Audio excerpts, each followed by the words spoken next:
Pues que no son bendecidos por el presidente de la República son Lorenzo Córdoba, tanto como en su carácter de presidente del Instituto Nacional Electoral, y recientemente el ingeniero Cuauhtémoc Cárdenas, en una actitud que nadie esperábamos el día de ayer, pero a uno lo etiqueta de farsante, que fue el tema de Lorenzo Córdoba, y ayer le pone la categoría de adversario el presidente de la República al ingeniero Cuauhtémoc Cárdenas.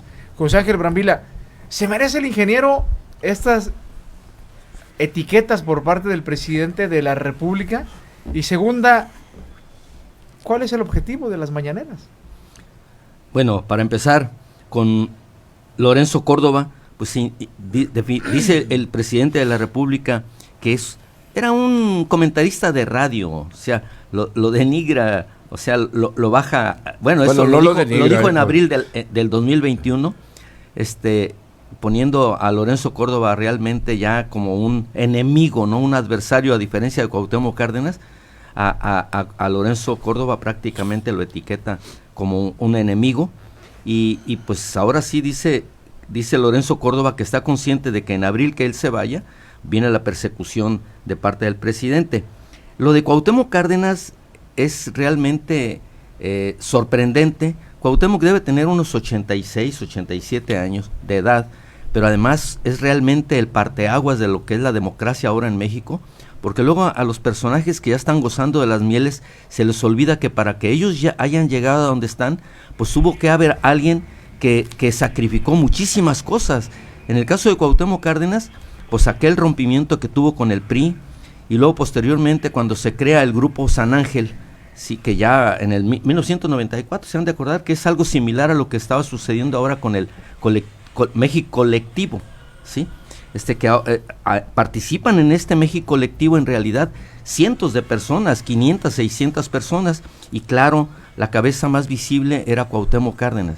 Y Cuauhtémoc Cárdenas, simple y sencillamente, el día de ayer, cuando dices de las mañaneras, Chuy, el presidente en su mañanera, pues parece ser que no escucha a nadie, parece ser que no lo informan, porque en realidad Cuauhtémoc Cárdenas ya se había desdicho, ya se había apartado del México Colectivo con una carta que hizo un día antes, donde les decía pues que no iba a participar, porque empezaron a elaborar lo que se llamaba punto de partida, y él simple y sencillamente a los que lo habían invitado, porque muchos de los que están ahí adentro ni siquiera no sabían que iba a participar en un principio.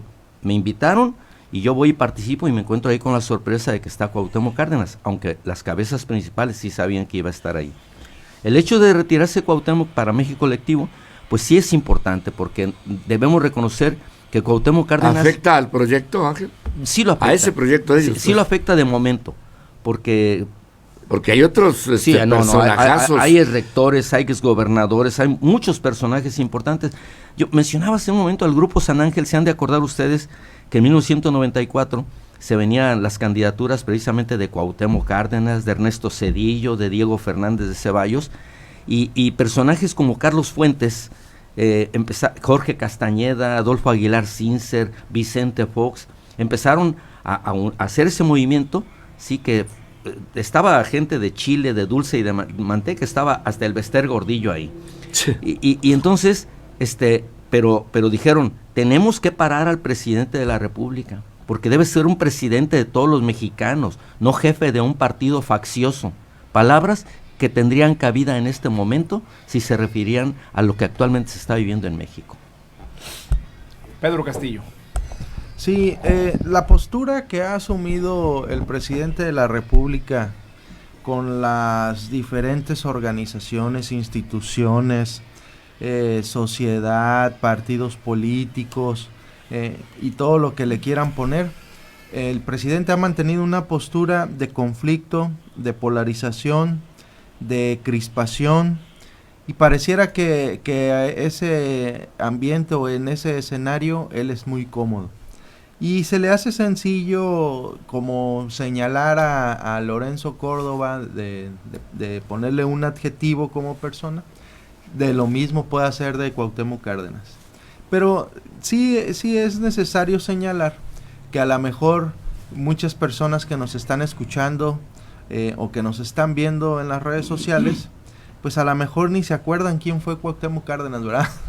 Y entonces nosotros le estamos dando... No, pero por cultura general lo deben conocer. Bueno, Pedro, pero sí. la gran mayoría es probable que no conozca o que no sepa quién es Cuauhtémoc Cárdenas, aunque pudiéramos entenderlo como algo muy fácil, muy sencillo, muy entendible desde nosotros que estamos inmersos en el ámbito del interés público y de los temas de gobierno.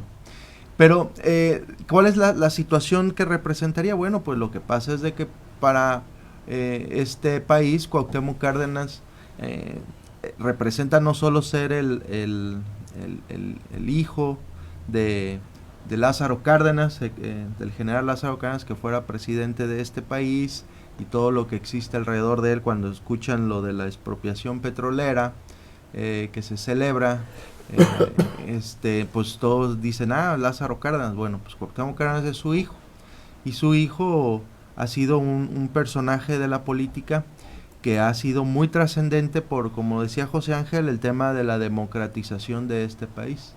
Y esa lucha del 88 es el parteaguas de lo que es el México moderno y de lo que significan nuestras instituciones democráticas. Y esa es la lucha que enmarcó Cuauhtémoc Cárdenas. Una lucha que, por supuesto, ahorita, pues muchos no recuerdan haberla vivido, o no recuerdan haberla, o que tuviera una gran importancia en nuestro país, pues porque ya no vivieron esas etapas que se vivieron en ese México de la hegemonía o del partido hegemónico en el poder que fue el PRI, ¿no? Entonces, imagínense, en un país, México, en un contexto actual donde para nosotros los mexicanos es tan más común, tan más normal en un proceso electoral ir a votar, y que el voto valiera o contara para determinar quién iba a ser ahora nuestros gobernantes, pues bueno, ahora como nosotros lo vemos como algo normal, algo cotidiano, pues no lo refiere la gente con lo que pasaba anterior.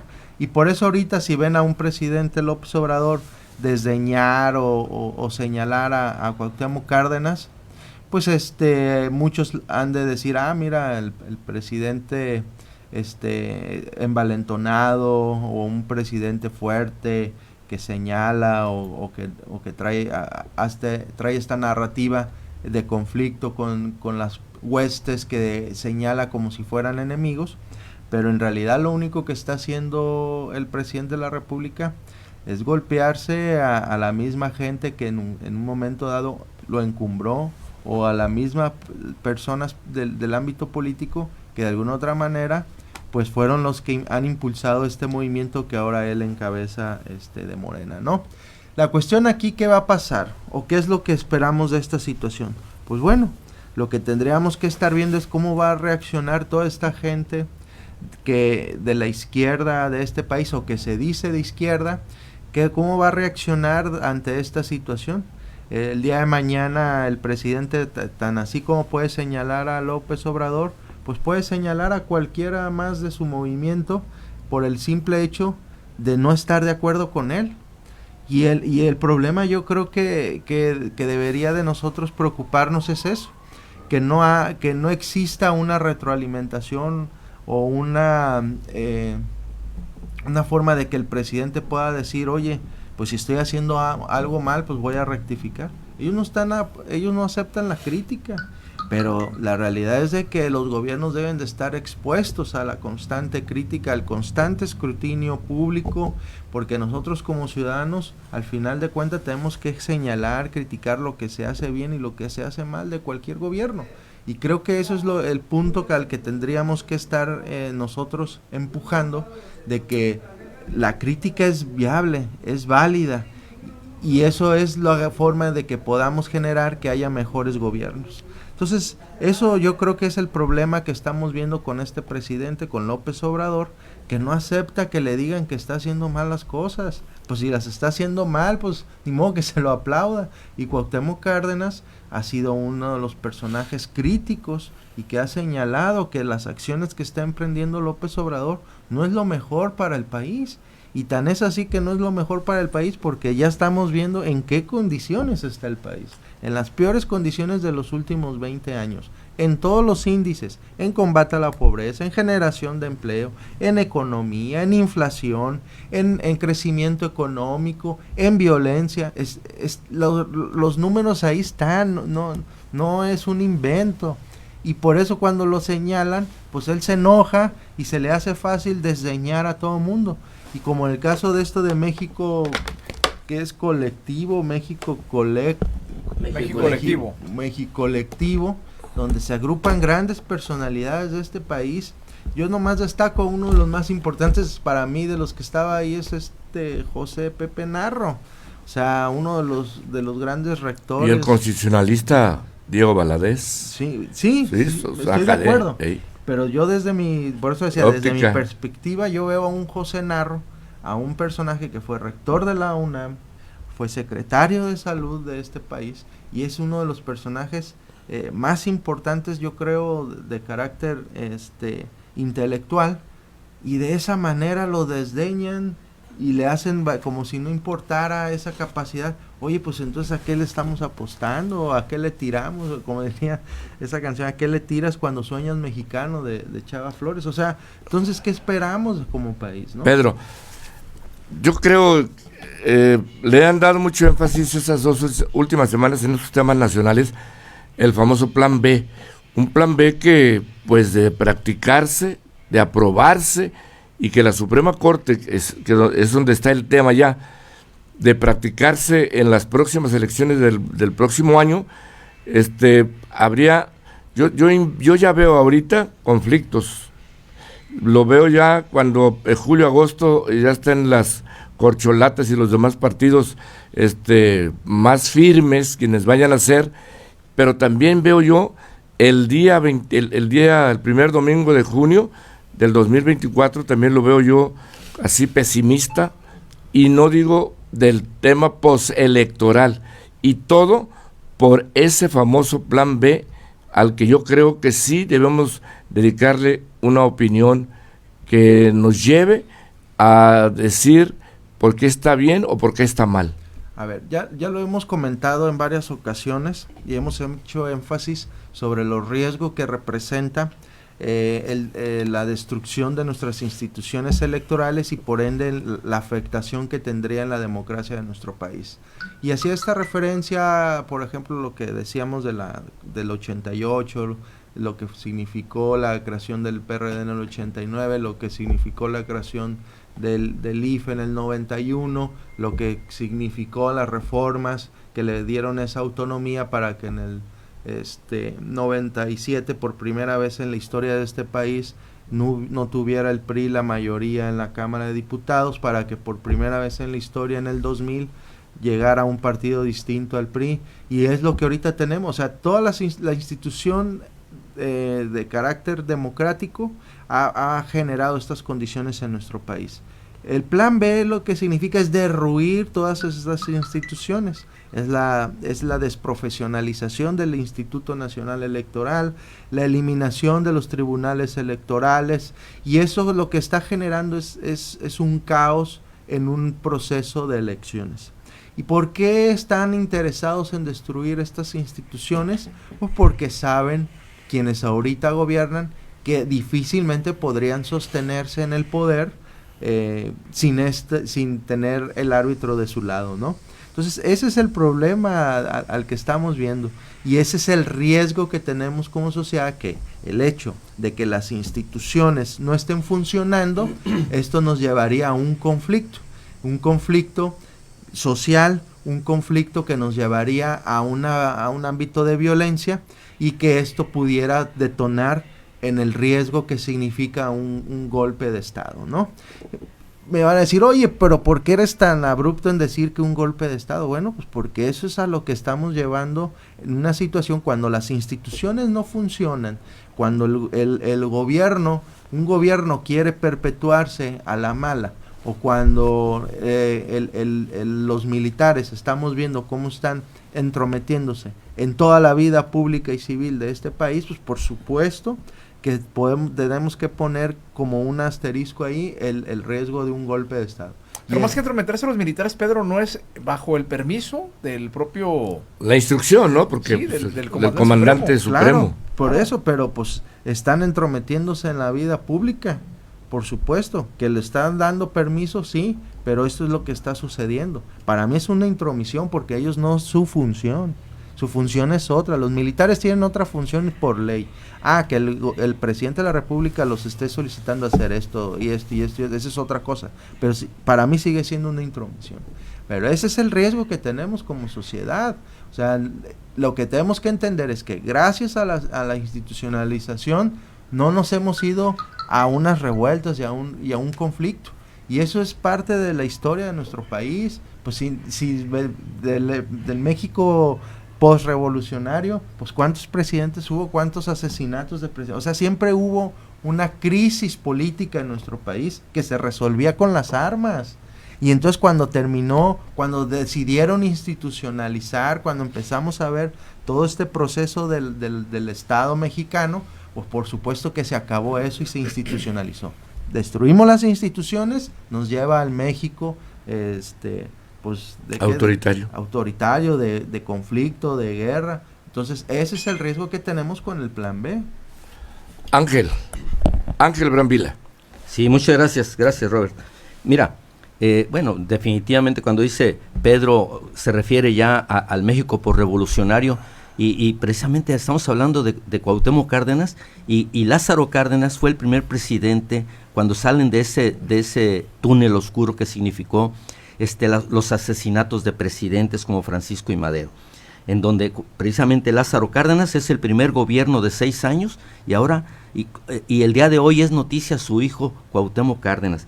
Y que no se nos olvide, nomás para regresar a lo que decía Pedro hace rato, que había muchos jóvenes que ni siquiera sabían quién era Cuauhtémoc Cárdenas, pues decirles a esos jóvenes que nos están escuchando y que precisamente para eso estamos nosotros, para recordarles a esos jóvenes, recordarles que Cuauhtémoc Cárdenas fue el que invitó a López Obrador a participar en el Frente Democrático Nacional en 1988, cuando López Obrador le dijo a Cuauhtémoc que él y su esposa Rocío habían votado por él.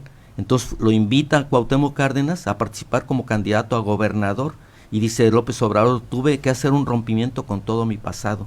Esa es la presencia de Cuauhtémoc Cárdenas en la vida actual y en la vida de López Obrador.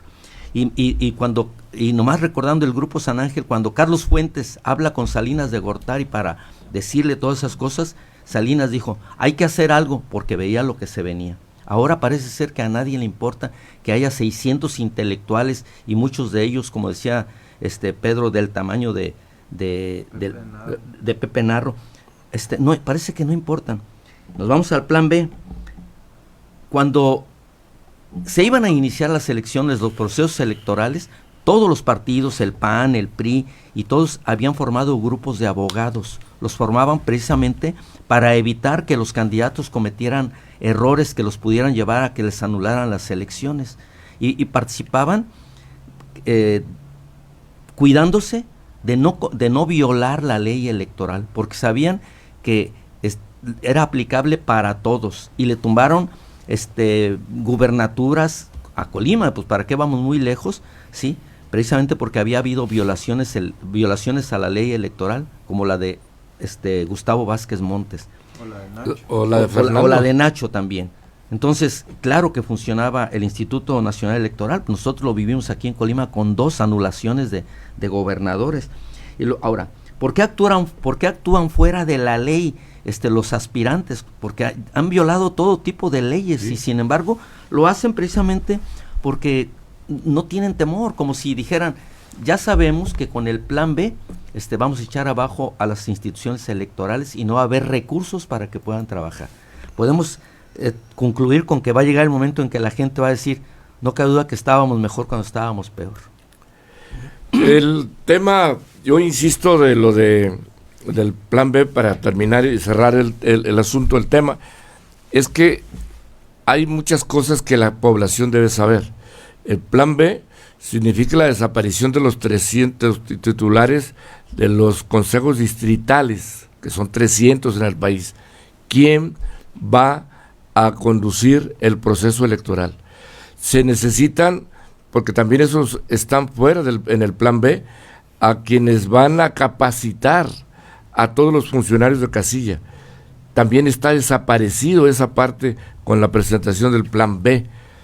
Y estos son dos cosas nada más sencillas de que quién va a hacer la tarea, quién va a convocar a los funcionarios de casilla, como ha sido toda la vida toda la vida electoral con el Instituto Nacional.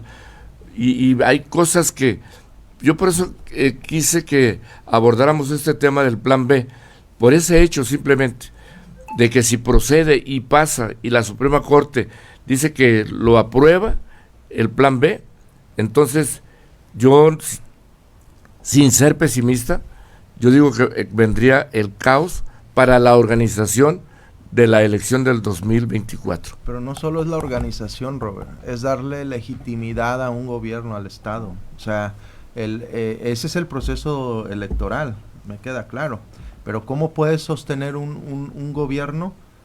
¿Quién le da la legitimidad? Pues los procesos democráticos y los tribunales electorales. Esos son los que le dan la legitimidad a un gobierno. ¿Desaparece el presidente, el nombramiento del presidente del INE y lo asume la Secretaría de Gobernación?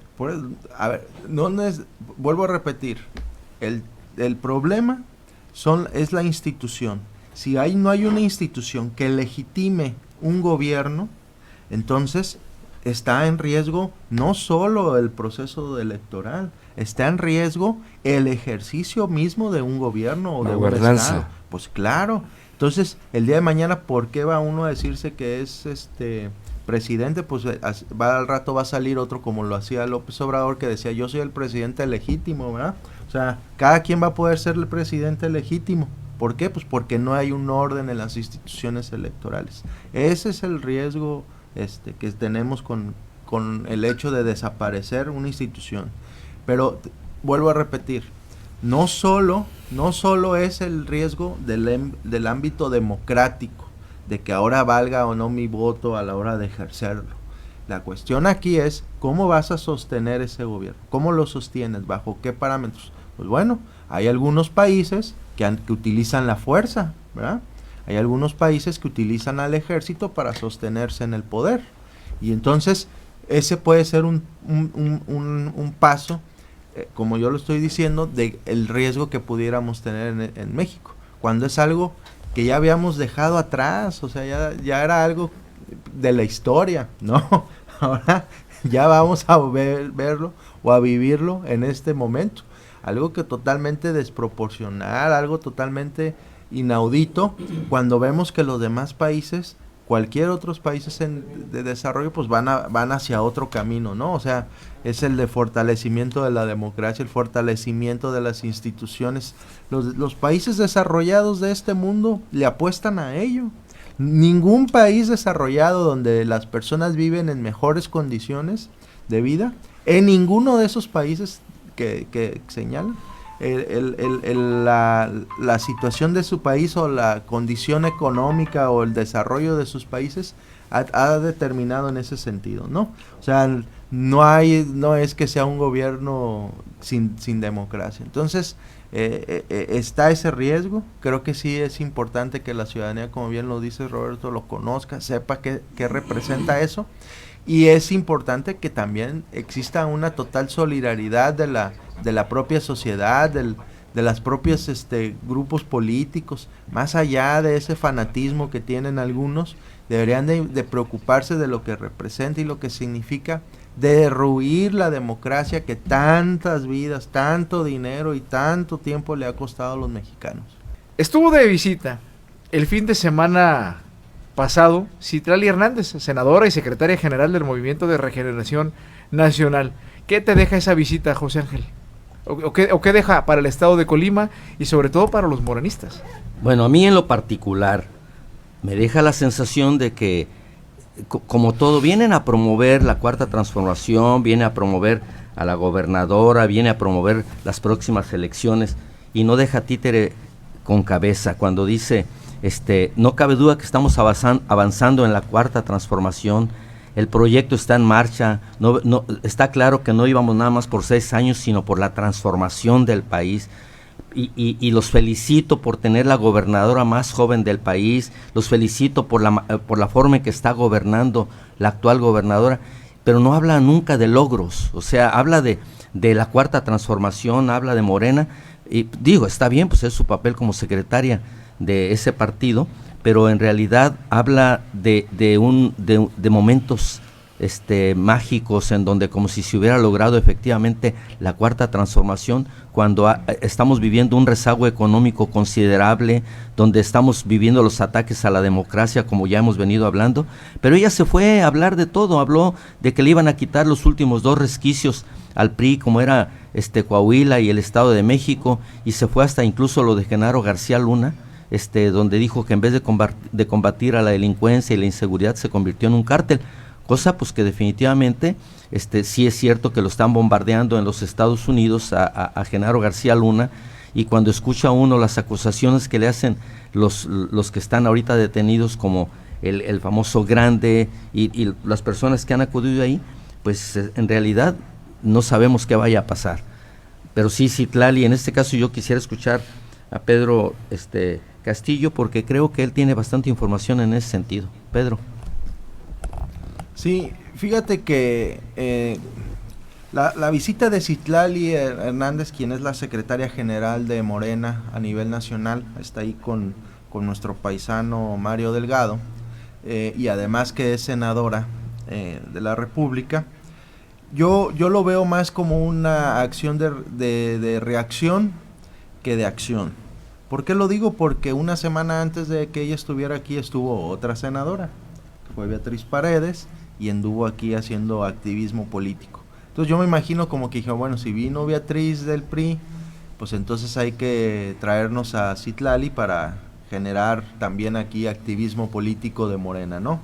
Y entonces llega Citlali, se reúne con primero pues se reúne con las huestes de su partido aquí en el estado, aunque en esa reunión estuvieron 2 funcionarios, ¿verdad?, que no deberían de estar ahí sino en su oficina trabajando, que fue esta Rosy Vallardo, la directora del DIF, y el director general de Ciapacop, Vladimir Parra, ¿verdad? Estuvieron ahí en esas actividades cuando deberían de estar en su oficina trabajando, pero no pasa nada, ¿verdad? Aquí estamos en un estado donde no pasa nada.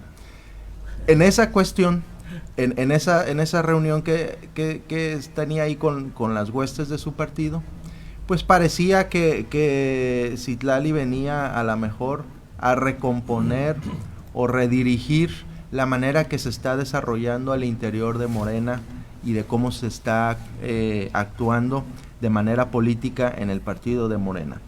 ¿Por qué lo pensé así? Pues porque dije, bueno, si esta mujer, quien tiene una trayectoria política dentro de la izquierda en la Ciudad de México, pues a lo mejor pueda tener esa capacidad de lograr aglutinar a las diferentes fuerzas persistentes y existentes al interior de Morena, ¿verdad? Y entonces vimos que tuvieron reuniones, pero en este tipo de reuniones poco se habló o poco se tejió para recomponer el divisionismo persistente que hay en Morena. Y digo por qué hay un divisionismo, porque por un lado tenemos la situación que de los grupos al interior, cada quien respaldando a su corcholata, ¿no? Entonces, pues está una senadora apoyando a un candidato, que por ejemplo, Griselda Valencia está apoyando a Marcelo Ebrard. Luego vemos a la presidenta de Manzanillo apoyando a Augusto López, y vemos otros personajes que están impulsando, y en este caso la gobernadora, a Claudia Sheinbaum, ¿no? Entonces, ¿qué pasa? Pues esta situación de las corcholatas está generando divisionismo al interior de Morena. Pero adicional a esto, vemos a un partido de Morena que dirige aquí en el estado Julio León, que no hace nada por, en lugar de que se generen este divisionismo, pues lo veamos como dirigente, buscando generar las condiciones de que se hagan acuerdos políticos, de que se pueda unificar en una sola vía el partido de Morena. En cambio, pues vemos que sigue habiendo esa conflicto, por ejemplo, entre la presidenta municipal de Manzanillo, Griselda Martínez, con la gobernadora y con todo su equipo. Existe esa situación y no vemos al dirigente de Morena hacer algo por recomponerlo, ¿verdad? Cuando debería de ser su labor, ¿no? Vemos también un partido de Morena que poco le da valor o interés a los alcaldes de su partido. Ahí está el caso de Elías Lozano en Tecomán, que ya está siendo incluso golpeado por los mismos partidarios de Morena, incluso ya perdió la amistad o el respaldo de la gobernadora. Lo mismo vemos, por ejemplo, en el caso de la presidenta municipal de Coquimatlán, de Leonor Alcaraz, que tampoco el partido de Morena le da su valor, le da su importancia, incluso la desdeñan en las actividades, como si no existiera, y entonces no hay una línea de Morena que busque unificarlos. Entonces parecía ser, yo dije, bueno, a lo mejor Citlali viene a eso, ¿verdad? A buscar a que se logre esa unidad partidista, que lo vean como un grupo político, que tengan que unirse para hacer las cosas bien y poder mantenerse en el buen ánimo de la ciudadanía. Pero eso no lo vimos. Al contrario, vimos a una Citlali que venía más que nada a seguir alentando a la gobernadora, a que está haciendo bien las cosas y a seguir impulsando la candidatura de Claudia Sheinbaum, ¿no? O sea, nomás existe ese grupo político y nomás Claudia Sheinbaum.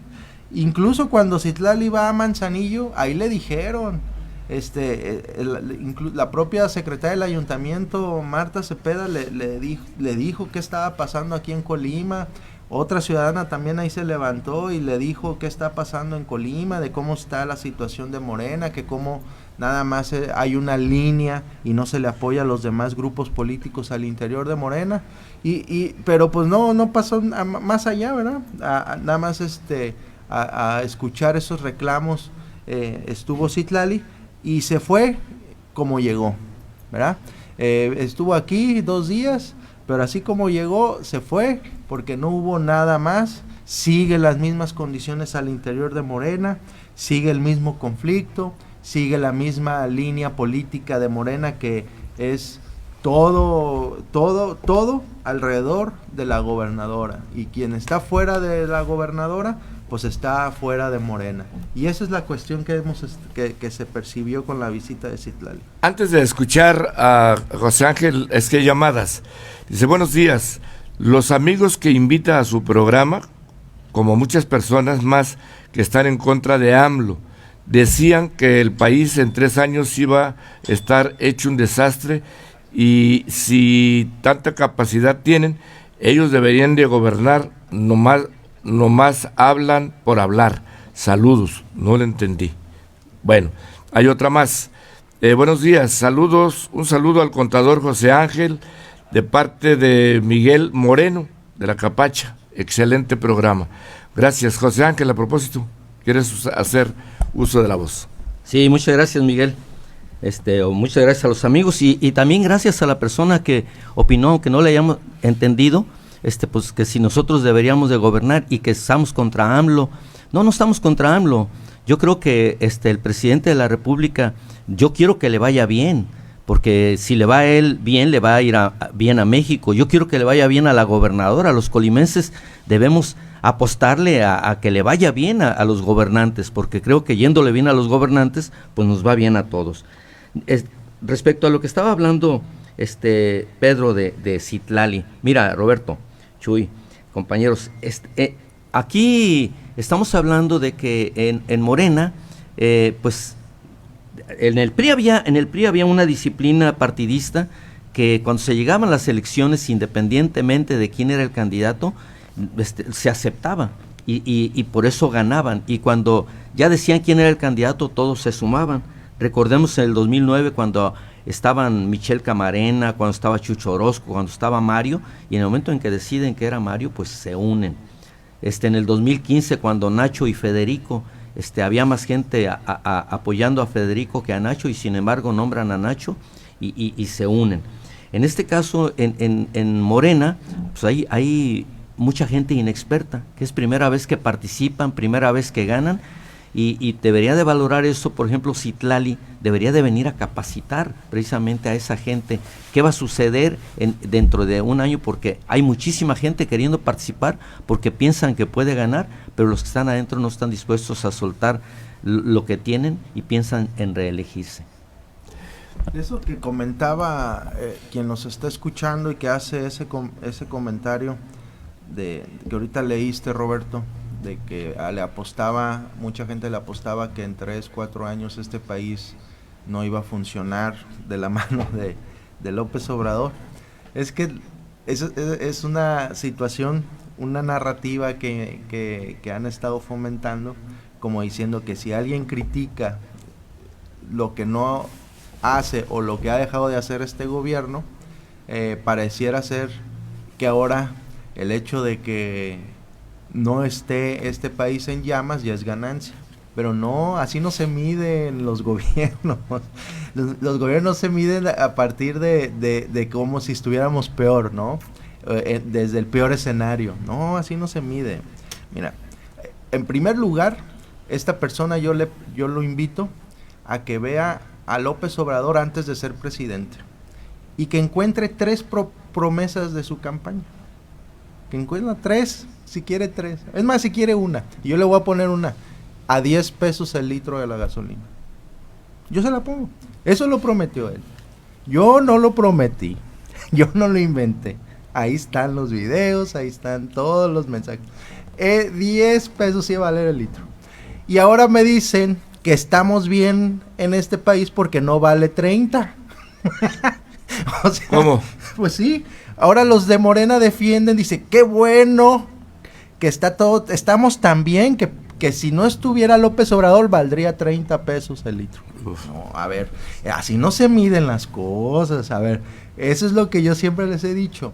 Si vamos a hacer un análisis y una crítica, tienen que ser bajo cuestiones cuantificables, estadísticas y aspectos científicos y razonables. O sea, no podemos irnos a suposiciones. Y vuelvo a decir, al país no le va bien porque la gasolina no vale 30 pesos, porque así hacen esos señalamientos. Si estuviera el PRIAN, si estuviera gobernando el PRI o el PAN o cualquier otro partido, la gasolina valdría 30 pesos. Y gracias a que está López Obrador vale 22 el litro. A ver, no, así no se mide esto. Aquí por eso vuelvo a decir, ¿qué decía antes? Bueno, que iba a valer 10 pesos. Si no vale 10 pesos, entonces quien incumplió, quien engañó y quien falseó es el presidente. Y si yo lo cuestiono, no es porque yo esté en contra del presidente, es porque le estoy exigiendo algo que prometió y no cumplió. Primero. Y segundo, sabíamos que esa propuesta que él hacía de los 10 pesos el litro era imposible. Y no porque no que quisieran, porque esa situación podría colapsar las finanzas de este país, porque significaba subsidiar la gasolina. Y el subsidiarlo pues iba a destinar gran parte de los recursos de este país para subsidiar un precio. Y el control de precios ya sabemos qué significa, no es un tema que yo me invente, es economía simple. No puedes sostener un precio con subsidio del gobierno. ¿Por qué? Porque el día de mañana estás comprando algo que es irreal, no vale eso, y el día de mañana va a tronar. O sea, es una cuestión. Pero vuelvo a decir, si no le gusta esa propuesta o ese ejemplo que acabo de dar, le ponemos otro ejemplo. ¿Qué promesa dijo? Los militares van a los cuarteles. Yo no lo prometí, lo prometió él.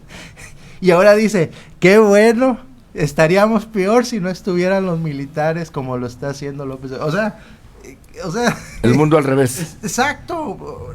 Aquí no es que esté uno en contra. Es que uno tiene que hacer el análisis de esa manera. Pues si no, entonces ¿de qué sirve? Entonces, ¿de qué vamos a hacer? Analizar qué. Hay que decirle nada más, sí. Pues las mentiras, vamos a analizar, pues eso, para eso son. Y quizás sería conveniente decirle a la persona esta, Con todo respeto, y esta persona que habló tiene derecho, totalmente, tiene derecho a opinar diferente a lo que nosotros opinamos. Y decirle nada más que sí, como dice Pedro, pues el chiste es que también se enteren de las cosas como suceden. La gasolina no estaría a 30 pesos, estaría a 30 pesos si no estuviera subsidiándose con 400,000 millones de pesos actualmente.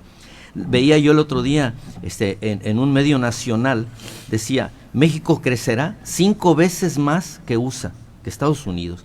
Entonces, y yo de pronto me sorprendí, dije, caray, si yo sé que el crecimiento de México lo ha criticado porque no crece. Hablan de que quizás crezca al 1%, pues sí, efectivamente sí puede crecer, de acuerdo a las proyecciones, 5 veces más que los Estados Unidos, porque Estados Unidos está hablando de que va a crecer el 0.2%. Y entonces el 1% efectivamente son 5 veces más. Y todavía queda un tema, claro, el de Chuy Dueñas, que ahora chapulineó al Movimiento Ciudadano.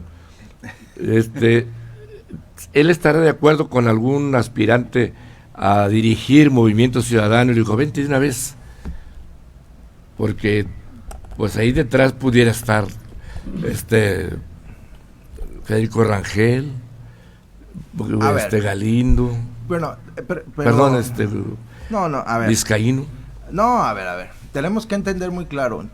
Chuy Dueñas llega al Congreso en la elección representando al partido del PRI, PAN y PRD, ¿no? Sí. Llega como diputado del Distrito 7. Pero él, cuando lo hacen candidato, la cuota de esa candidatura, o para que él pudiera ser candidato, fue una propuesta del entonces gobernador Nacho Peralta. O sea, él no llega porque algún otro grupo político lo haya propuesto como candidato. Entonces, él llega como cuota. Tan es así que él fue funcionario de Nacho Peralta, ¿verdad? Fue director del INCODIS y tuvo otros puestos. Tan es así que su suplente era la secretaria privada de Nacho, ¿verdad? Selene. Entonces, está claro de qué grupo político pertenece Chuy Dueñas. Llega a la candidatura y gana.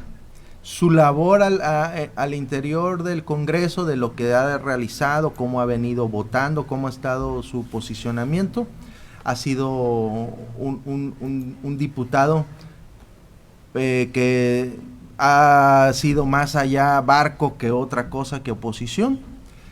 Ha respaldado las iniciativas, incluso por ejemplo lo del el préstamo que pidió la gobernadora que nos endeuda a los colimenses 20 años más. Él aprobó, él estuvo a favor. Entonces yo no veo que sea un diputado férreo opositor, ¿no? La decisión que toma yo lo veo más de carácter 24 que otra situación, ¿eh? Y el que él le apuesta a irse a MC tiene o radica mucho en el hecho de que es prácticamente imposible que dentro de la alianza PRI-PAN-PRD él pueda ser candidato a la alcaldía de Villa de Álvarez, como son sus aspiraciones. ¿Por qué? Pues porque ahorita ahí está Tey, y Tey se le atraviesa en el camino, y pues para él es imposible. Entonces él busca una opción. ¿Y cuál es una opción que le puede ser viable? Pues que sea candidato de MC en Villa de Álvarez en el 24. Pero pues ahí se llevan entre las patas los de MC a Perla Vázquez, ¿verdad? Ahí ya ella ya no tiene cabida en MC. Pero además podría volver a competir porque ya lo ha hecho 2 veces continuas, y que hay que recordar que el proceso... Partidos van a sobrar, Chuy. No, pero y además, pero ella ya estaría impedida, ¿no? Para una tercera ocasión. Sí. No. Ángel. No ha sido reelecto. No. Aquí en este caso de Chuy, mira, yo sí creo que Chuy está buscando, en primer lugar, tiene razón Pedro, lo del 24, pero incluso yo puedo creer que está buscando una candidatura a la Diputación Federal, y el hecho de irse a Movimiento Ciudadano, más allá de Federico y todo, yo creo que al contrario, le han de haber ofrecido que se haga cargo del partido, y porque difícilmente, él ya no puede reelegirse en este caso por Movimiento Ciudadano, ¿sí? Tendría que buscar una elección directa. Sí. No, sí puede. ¿Por Movimiento Ciudadano? Sí puede, porque ya renunció un año antes del proceso. Está cierto. Tiene razón. Entonces él puede reelegirse. Puede reelegirse. Pero aquí en este caso creo que busca primeramente ser el que maneje aquí el partido, porque la otra vez mencionábamos a Federico, a Héctor Insúa, a varias personas, pero creo que con esto no dudo que le vayan a dar a él la dirección del partido, y que sí que esté buscando en el 2024 una candidatura, y yo creo que una candidatura federal, y si pierde, seguir siendo parte de, o negocia con quien él vea que son los fuertes en ese momento. Aquí la pregunta clave o la parte profunda del tema es ¿quiénes se van con Chuy? Esa es la pregunta. ¿Quiénes van a irse con Chuy a MC? Y en ese sentido habría que preguntarle a quienes han sido pues su sostén políticamente aquí, que es en el caso, como lo decía, él pertenece a ese grupo de Nacho Peralta, pero por ende también tendríamos que ver cómo se mueve la presidenta municipal de Colima, Margarita, que de hecho ahí hay mucha gente de Chuy en la administración de Margarita. Habría que ver qué hace Carlos Noriega, que también es una persona que están haciendo equipo o que habían venido haciendo equipo con Chuy, y entonces vamos a ver si nada más es Chuy o si también se van ese grupo político que quiera irse a MC. Eso lo vamos a ver más adelante. Lo importante aquí, o lo que deja en claro, es que este movimiento tiene que ver 24, que digan, pierde el PRI, pues sí, pierde un diputado en el Congreso, pero tampoco es un diputado que estaba votando con el PRI, ¿verdad? O sea, estaba votando más por el otro lado. Entonces, ya en esa parte no pudiera yo decir que tanto. Lo que sí es que dicen, ¿gana MC? La pregunta es, ¿qué gana MC? Sí, gana un diputado. Habría que ver cómo vota ahora en el Congreso. Vamos a ver cómo va a ser sus votaciones, si sigue haciendo igual como lo habían ido haciendo o cambia sus votaciones. Hay que ver eso en el ámbito de MC, pero ¿qué tanto MC gana con esta incorporación? Cuando, como ahorita lo decía, gana un diputado, pero por ejemplo los de Villa de Álvarez, los que impulsaron a MC en la pasada elección, pues van a quedar fuera. Bueno, pues hemos concluido por esta ocasión, este miércoles.